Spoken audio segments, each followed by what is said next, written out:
na kopesa bino ba matondo pe mbote na bino ba ibanso bazwi ndinga to libaku ya kolanda tindika TV na bomesana ndenge tomesana koloba mambi matali mboka na biso Kongo tolingaka mingi mikolo ya mwana mboka debord alobi ya mwa ko akatina ba tribord to éviter faut Alex biso ba bord o yaza na ngona mitema na eto na mutuna ye to kobeta masolo ya o etali vula ba te belé ba kufi to eza résultat kin bopeto to eza ni pamba te kin bopeto to sala ba inondation ezo continuer kaka mwana mboka debord mbote na yo mbote pe na yo pe na balandi nyonso oyo baza na diaspora lokola mama na biso Bernadette na Paris Delphin desi muso pe topesi na bao baza na Kinshasa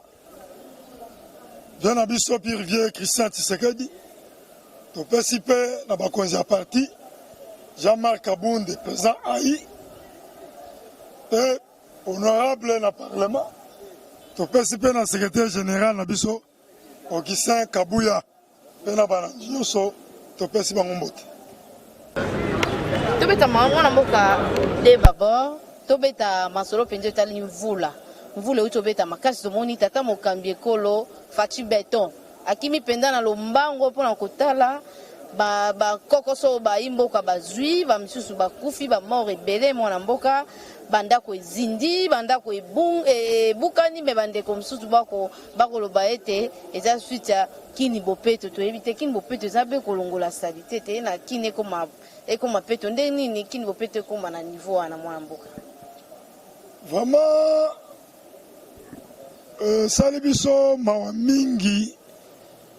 événement oyo ya mbula Louis Diliviano ebetu oyo vraiment esi prendre bato belé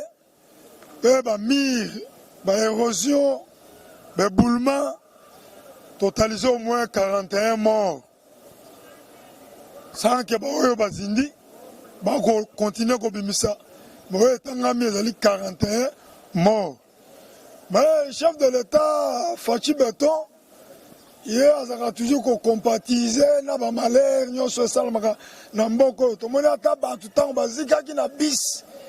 na carburant na nzela ya ba Congo ba utaki louf chef de l'état le ngwa ke pa na ya kendaki compatibilisé na batwana pe asomba ki ba cercle ba biloko nyonso pe na ba famille na bango après c'est bambon to moni sous chef de l'état le kibiso lobby mbang so kasi azobi mamboka Zora kendaki lisusu esika ba érosion na tendance dans la tendance na campus esika érosion salami bandako koyaki pe apesi bato wana mapango apesi bango pe na bandako na baoyo nyonso bazalaki na problème ba locataire apesi mo ba garantie vraiment ye penza azosalela oyo tata papa Tshisekedi alobaka le peuple d'abord donc il est toujours penché vers le malheur de son peuple vraiment Fachi Beton tondo mingi pa bate Kongo to banda kozela moto lokola yo mwana mboka toyi koloba mwa mokie na mambi matali penza kin bopeto mosale kosala makitoko me bandeko ba ko regretter balobi ete soki ba komboli bosoto na bango bamemaka te ekomi kotikala mvula soki eye ekoti na kati ya terrasse nde ekomema mpe bankokoso ya boye nayebi te soki koloba nini pamba te bino nde le peuple d'abord bino nde fo kotambola mpo kosunga tata mokambi ekolo aza ye moko akende boye lokola alingi Kongo mingi bino mpe bolinga Kongo bosala na ye elongo me mwana mboka ondire bino bofandi nyonso mpe efandi esikali kaka ye moko atambolaka ye moko akontrolaka mwana mboka nayebi te bolali to bozozelaka misala mpe bokee na biro te tozali koakompagne mokonzi komona tata ngozobimisa ba décombre wana na kati ya baterase neti biso na commune ya Matete tomoni babimisaki yango mais par après bakamion minene yaki babeni ebandi kolokota yango basalite wana ezolokota en tout cas misala ezosalama nango bien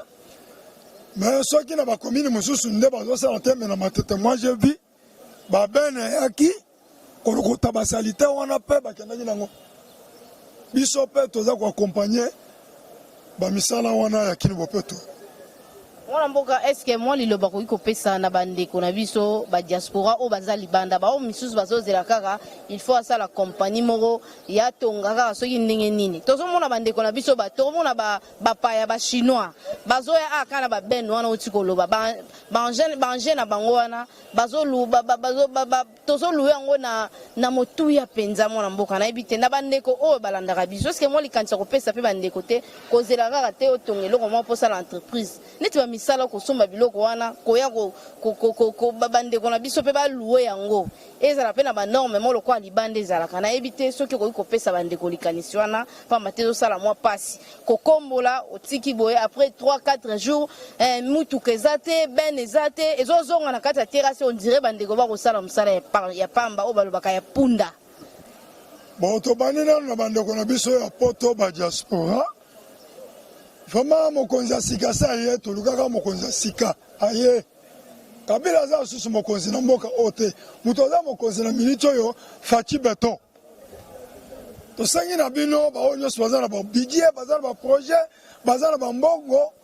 olie ko fana pamba kuna boya na kati na mboka Congo boya na ba projet na bino boya to sunga développement ezaka ba entreprise te même na bino pe ba diaspora o bazana ba capitaux ya makasi boya ko investir to sunga Congo plus de 6 millions de Congolais bazali banda ba diaspora mais na minute o mokonzi asika sa ye bozo zelani mboka ezo kende deja mboka ezali ko kende Fachi abeti banzela da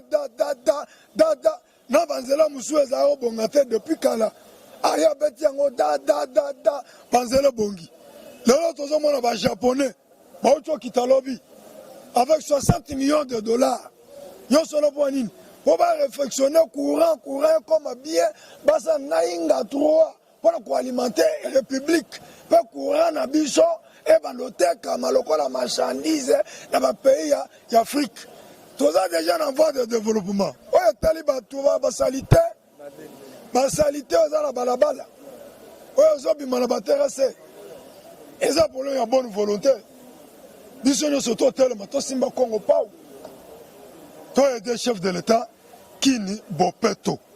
voilà. Mwana mboka de baba tokoma penza na suka est-ce que ozana makanisa ko isa bayimbuka pamba te tozana ngonga oyo eleko oyo poto tonga Congo poto tonga ekolo na biso moto moko ko tonga Congo monene boite to sangisa ba maye na biso est-ce que ozana likanisa ko pesa bayimbuka o baza libanda ba bimoko ko suka longite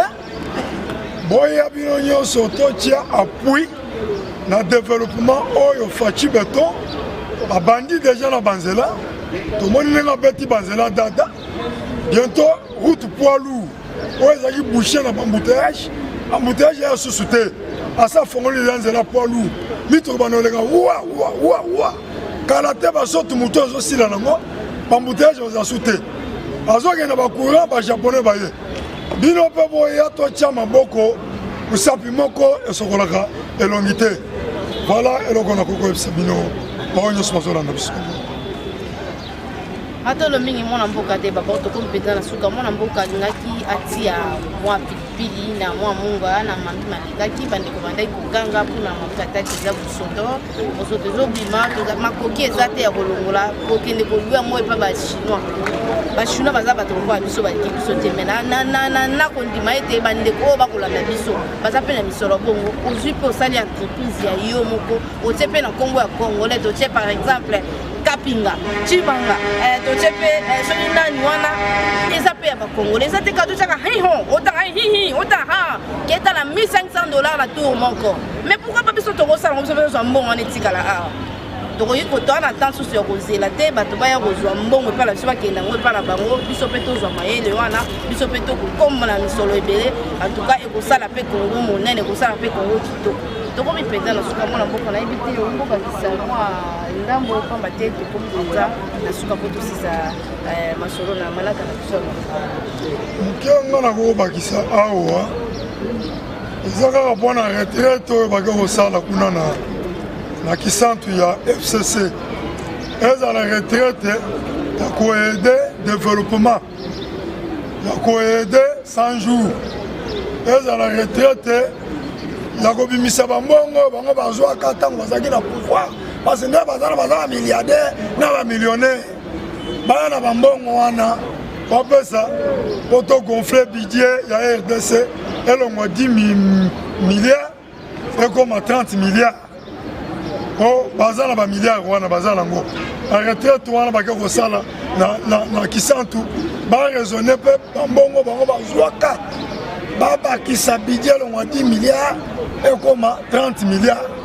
wana eloko ngai nakokoloba mpe na suka matondo mingi mwana mboka te babord tomoni ete oza mpe na bord malongo na motu na yo tindika télévision tozotindika kaka